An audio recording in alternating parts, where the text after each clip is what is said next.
What's up, you guys? This is Heisenberg. I'm going to be making an informational video on everything you need to know about the permanent server of Deadman Mode World 345. So to start off this video, we must know exactly what is Deadman Mode, what does it consist of. So first off, this is a player versus player based server, so there will be PKers pretty much everywhere.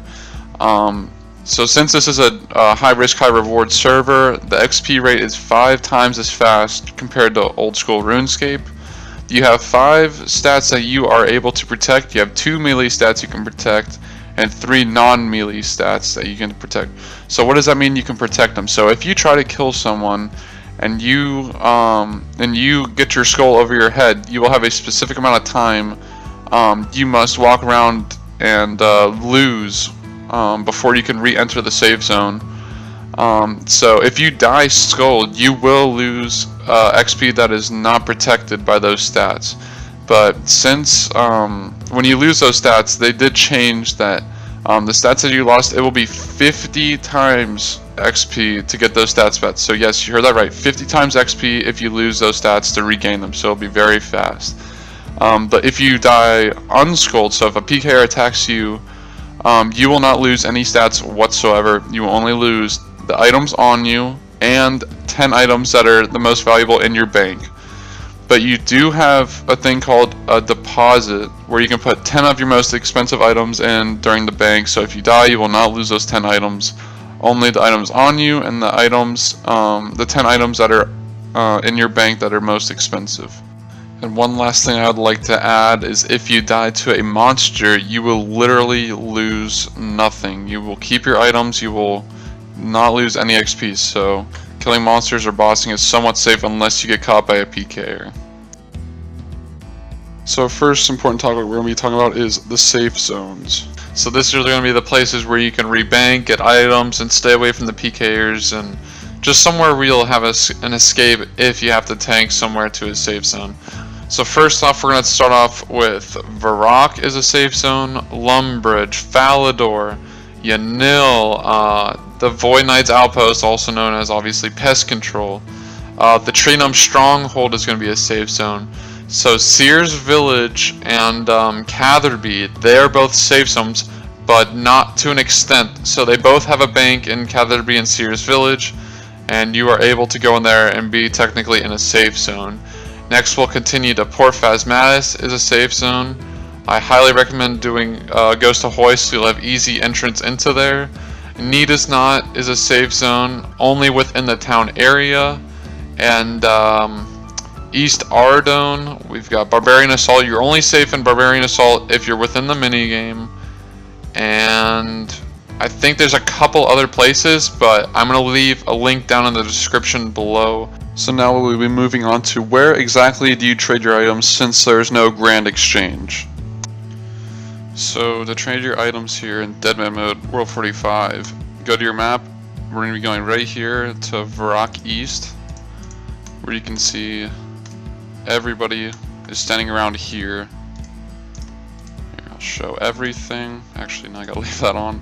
So obviously, since there's not an exchange, like you're not going to get direct anything, so you have to start by texting. So you have to go to your public right here on the bottom.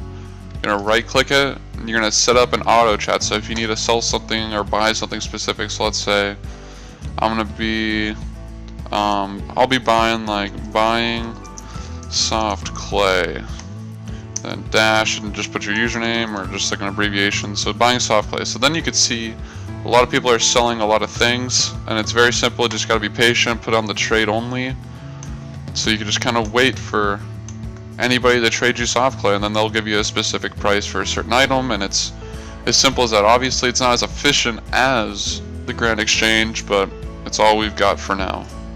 So now I'm going to be showing you in-game locations to be very aware of, and where there are hotspots for PKers, and just areas that you got to be very, very careful of, and be ready to either tank or just be ready to tab out and teleport before they're able to hit you. The first spot you want to be very careful of is the Camelot teleport spot. Maxes and PKers tend to sit right at the spawn location of your teleport to really catch you off guard, and then you'll have a very, I wouldn't say a challenging tank, but you just gotta be ready to do your prayer switches and eat at the correct times to tank to the bank in Camelot. So it's definitely a spot where very high level PKers like to sit.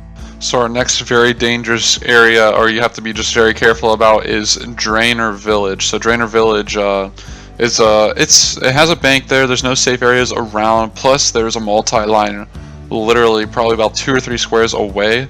So sometimes clans like to sit there for a decent amount of time to wait for a player to spawn in, and then someone will have a dragon spear and they will spear them into multi, and their clan will obviously just pretty much annihilate that player until they're dead. So Drainer Village is definitely a place you might want to just walk to and just get ready to teleport out if you do see someone scold.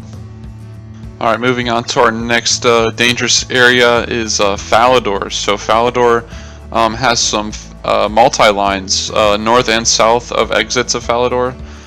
There typically isn't too many players at Southside multi, but if clans do get together and they start PKing, they do kind of look to the north of Falador, because players do like to collect clue scrolls from the guards in Falador, so you got to be very aware of players on the north side of Falador. The south side, I tend to not see a lot of PKers south of Falador, but it is multi, you can get hit there, so it's just another place just to kind of keep one extra eye open for. Alright, next danger spot is Barbarian Village. So the entire place is multi. You might walk through there and actually not see anybody, but there usually is a lot of scouts around that general area, because players can obtain an item called the Skull Scepter. So a Skull Scepter can teleport you directly into Barbarian Village. So like, let's say you're just walking through and you do see some scout, like a lower level.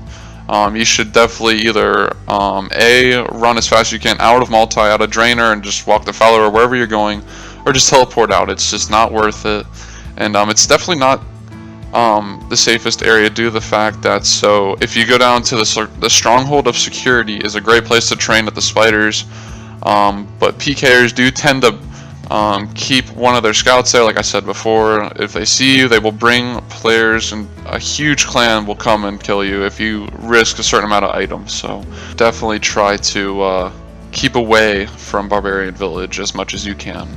So the next area I highly recommend to just be aware of is inside of Al-Kharid. So that using your dueling ring to go to Al-Kharid is quite risky due to the fact that if a clan does come and they start attacking you, they will bring more players and they will gate stall the gate to the west, trying to get back to Lumbridge into the safe zone.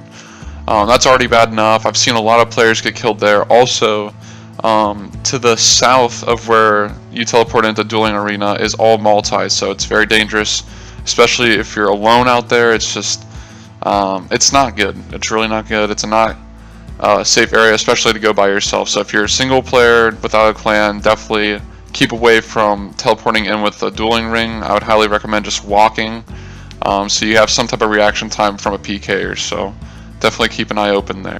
Next dangerous area that you really need to be aware of is the Relica Slayer Cave. So the Slayer Cave has a lot of good Slayer monsters that you get for tasks, especially for Kuras, since they're a great source of money. So this is a place where it's very dangerous to escape unless you have 81 agility, so you can use the shortcuts, but it's challenging because players can sit on both sides of the agility shortcuts and they can hit you back and forth. So the best thing to do is just risk as least amount of money as possible, due to a lot of clans and other players checking the area so they can get an easy kill. So just be very aware of what you're getting into in Relica Slayer Cave and just take as much precautionary as possible. So the last personal danger spot for me would be Barbarian Outpost. So yes, like I said before, there is a safe area inside Barbarian Outpost, but you can get hit very hard going towards there. There is a bank there. You can tank with a lot of noted food there, but you know, it's just not a place where you want to be, especially with a lot of maxes in this game. So Barbarian Outpost, the closest area you could probably escape to is a shortcut to the Gnome Stronghold, but it's quite a ways away. These players are very extremely high level with the best items, so it's a very challenging tank. But it is possible. It's very dangerous though, so I'd highly recommend keeping your distance away from Barbarian Outpost. And now I'm going to show a list on your screen for a recap of all the dangerous places that I said. So we've got Camelot Telespot, Draenor Telespot, Falador North and South exits, Barbarian Village, Alcara Telespot, Relica Slayer Cave, and Barbarian Outpost. Now people are probably asking me, well, that's nice and all, like all the escapes and everything like that, but like how do I start? For your protection, I would highly recommend rushing the Stronghold of Security, getting that 10k, and honestly buying a fire staff and as much fire strikes as possible. Grab a couple food like chickens or something, cook them or anything, go straight to lava dragons. You can make so much money, so much XP just by safe spotting lava dragons, plus you'll be protected for a specific amount of time, and you're sure to make plenty of money and plenty of XP to use that protected amount of time as long as possible, or as best as possible. Alright, that is it for this episode. If you have any questions or comments for the video, if you just have basic questions about Deadman Mode World 345, make sure to add me in-game at Heisenberg instead of the G as a 5. And yeah, just message me in-game if you ever need any questions answered. So, see you in the next video.